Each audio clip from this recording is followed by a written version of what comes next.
Tapi yang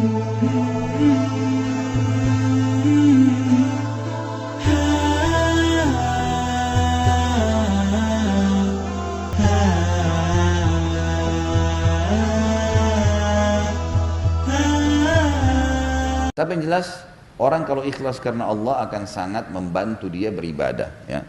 Kiat-kiat untuk ikhlas yang pertama adalah bacalah fadilah ikhlas itu.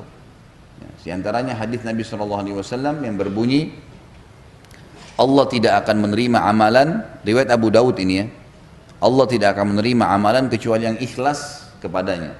Inna Allah la yaqbalu amalan illa ma kana khalisan liwajhi. Ya. Jadi iman tidak bisa. Kalau bapak ibu tidak ikhlas karena Allah, bukan karena Allah, pastikan percuma, nggak diterima. Ngapain kita keluarin energi, buang-buang waktu. Ya. Jadi tidak diterima, makanya ikhlaskan karena Allah. Memang karena Allah perintahin saya kerjakan, mau siapapun di sebelah saya nggak pusing. Ya. Ini kiat yang pertama, kenali fadilah ikhlas, dan memang dia syarat pertama diterimanya amal.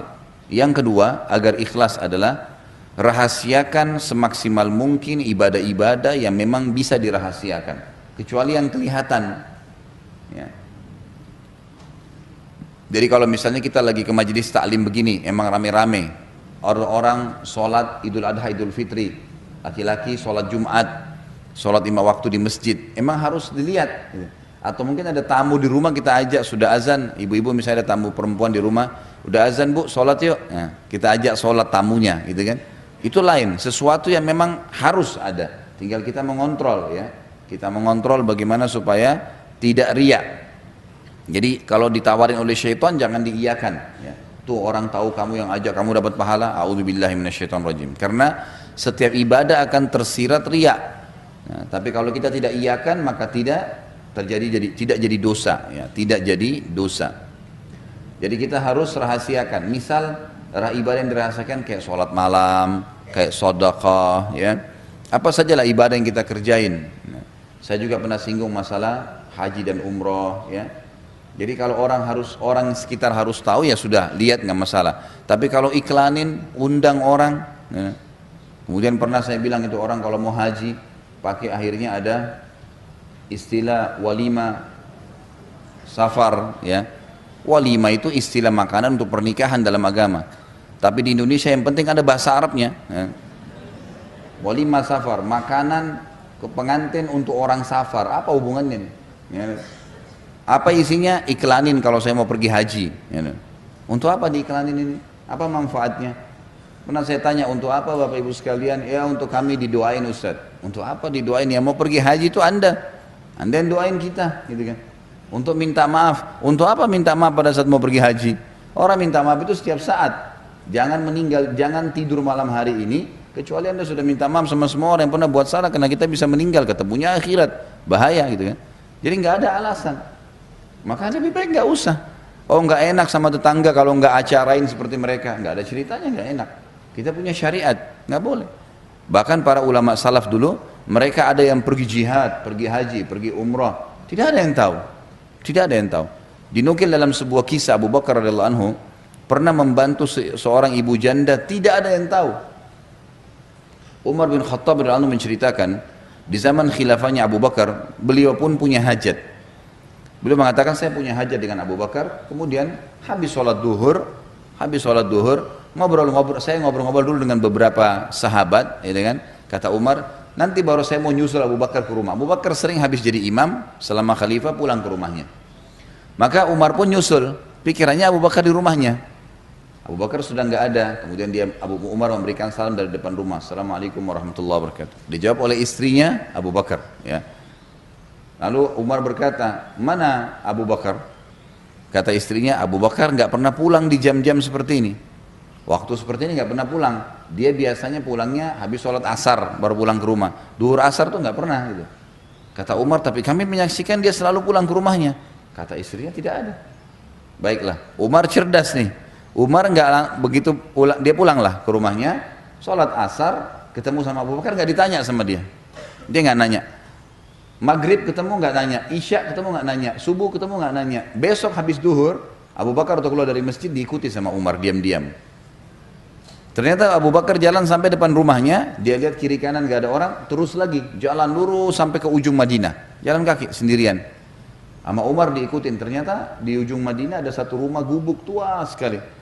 Abu Bakar pamit salam, terus ada seorang ibu tua jawab, lalu kemudian Abu Bakar pamit masuk ke dalam, diizinkan, masuklah ke dalam rumah tersebut.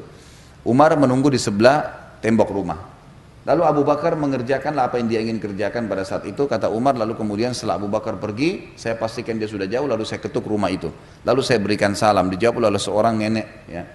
Lalu saya bilang, ibu, apa ibu izinkan saya masuk? Kata ibu itu, silahkan. Ternyata Umar bilang waktu saya buka pintu, ibu itu tua, sangat tua dan buta matanya, sendirian tinggal di rumah itu. Lalu kata Umar, wahai ibu, saya boleh nanya? Dia bilang, silakan. Siapa tadi yang datang itu? Ya. Ibu ini buta ya, ibu ini buta, tua dan sendirian. Kata ibu itu, saya nggak kenal siapa dia, karena dia nggak pernah sebut namanya. Lalu kata Umar, apa yang dia lakukan di rumah anda ini? Dia bilang, setiap hari anak itu, dari zaman Nabi SAW masih hidup, kan Nabi sudah meninggal, ini zaman kerajaannya Abu Bakar.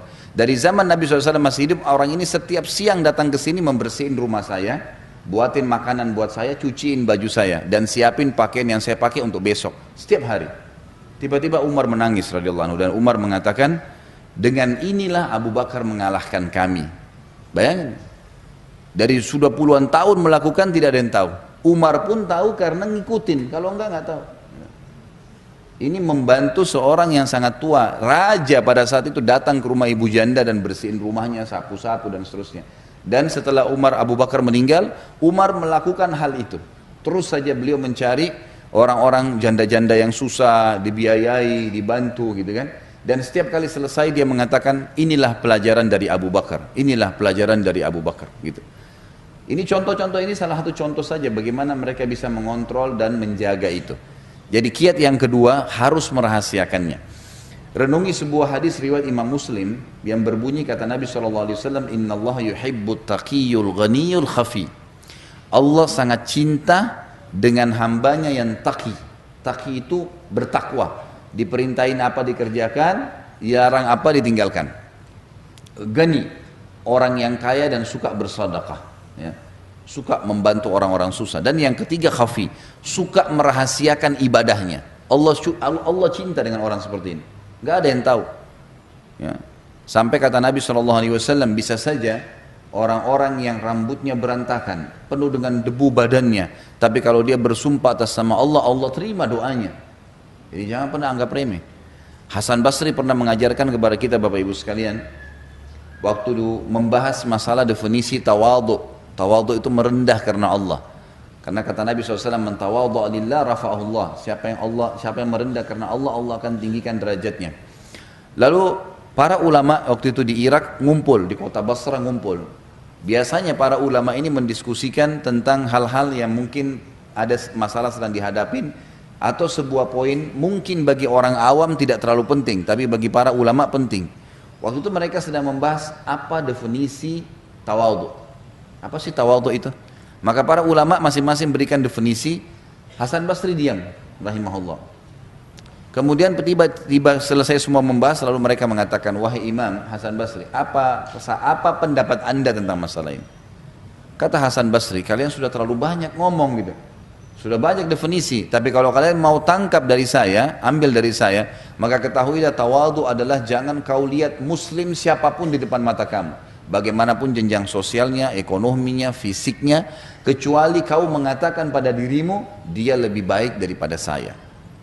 Maka secara otomatis kita akan merendah, dan merendah ini akan membawa kepada ikhlas, tidak akan riak, gitu kan? Biasanya orang riak karena dia merasa lebih hebat dari orang lain, maka dia menceritakanlah, gitu kan?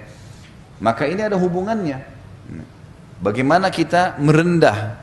Jangan sampai kita menganggap kita lebih baik daripada orang lain. Dan ini masuk dalam poin ketiga. Untuk ikhlas adalah seseorang selalu merendah, merasa dirinya kurang dibandingkan orang lain dari sisi ibadah. Kata Umar radhiyallahu anhu, kalau seandainya kau melihat seseorang yang lebih tua, maka katakanlah orang ini lebih dulu hidup dari saya, maka amalnya lebih banyak. Dan kalau kau lihat orang yang lebih muda, maka katakanlah anak orang ini masih lebih muda, dosanya masih lebih sedikit daripada saya. Otomatis kita tidak akan merasa lebih dari orang lain. Orang lebih tua, kita merasa bahwasanya orang ini lebih dulu hidup, berarti lebih banyak amalnya. Yang lebih muda, berarti lebih sedikit dosanya daripada saya. Sehingga kita terus merendah. Makanya kiat ikhlas juga ini adalah merendah, tawadhu. Kita harus merendah, jangan merasa lebih hebat dari orang lain. Ada orang begitu subhanallah, dalam para penuntut ilmu, syaitan masuk di pintu itu. Merasa dirinya lebih hebat dari orang lain, gitu kan? Sehingga berat untuk belajar. Mau dengar ceramahnya orang lain aja nggak bisa. Gitu. Subhanallah, saya lihat sendiri guru-guru kami dulu di Madinah, sampai saya ambil pelajaran dari mereka. Ada satu syekh dulu namanya Syekh Atiyah, salah satu ulama Masjid Nabawi sudah meninggal rahimahullah. Beliau terkenal sekali dengan pemahaman fikihnya. Jadi kadang-kadang teman-teman mahasiswa ini pada ngumpul di majelis itu. Gitu. Kalau kami lagi duduk, kami lihat sendiri tuh. Ada syekh-syekh sudah doktor ya, sudah ngajar, sudah dosen, bisa dikatakan guru besar di kampus, duduk dalam majelis bersama kami. Duduk belajar.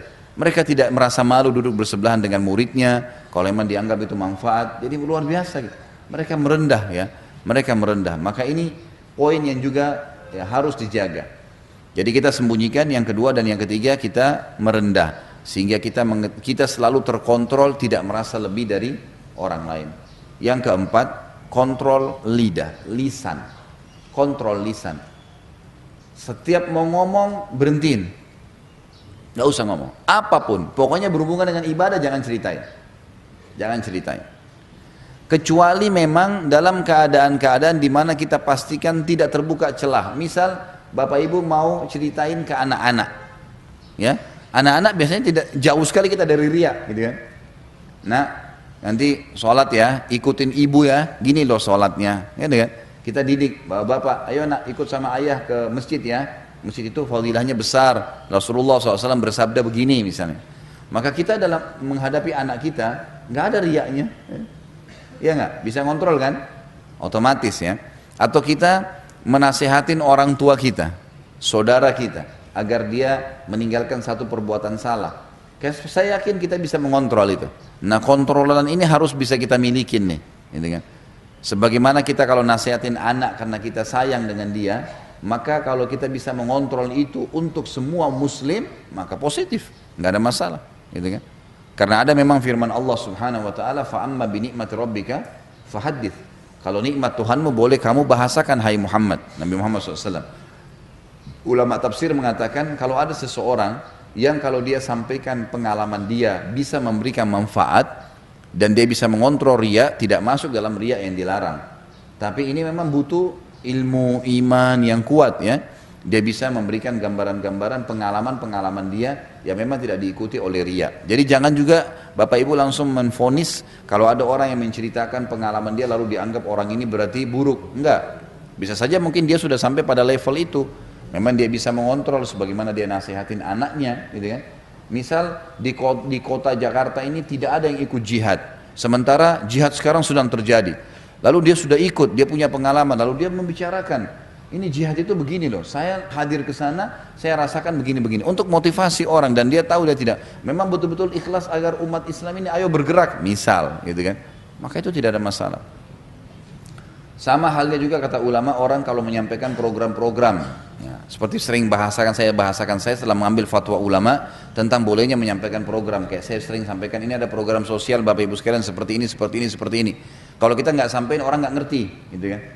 Maka harus disampaikan. Teman-teman yang minggu lalu waktu datang teman-teman dari yang mengantar bantuan ke Syria, memang mereka pengalaman di lapangan, mereka harus sampaikan. Memang kami buka sekolah tahfidz Quran, kami membuka pabrik-pabrik roti buat memberikan makan ke orang-orang dan harus diceritain untuk orang jadi tahu supaya memang mereka termotivasi mengerjakan ibadah itu.